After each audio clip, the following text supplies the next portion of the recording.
பாத்தியா துரை, கோழியை பிடிச்சி விட்டா குருமா வச்சு விருந்து கூப்பிடுவான்னு பார்த்தா குறைஞ்ச ரெக்கையை கொடுத்துட்டு போறா. காதல்னா அப்படித்தான் சித்தப்பு. தலையில் சொல்லிங்க. எப்படி இருக்கு? கிருஷ்ணர் மாதிரியே இருக்கு. அப்ப நான் முழுவாவா இருக்கேன்.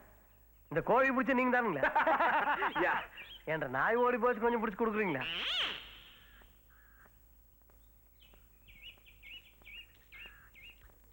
கட்டோடு குழலாட ஆட ஆட துரை, ஏன் இதயத்துக்குள்ள மட்டும் எவ்வளவு நுழைய முடியாது. ஏன் சித்தப்பு?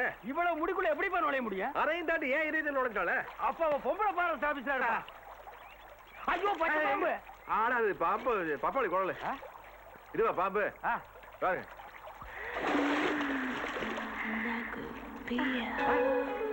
என்ன உத்து பாக்குற? மாது கொண்டா நானும் பாக்குறேன்.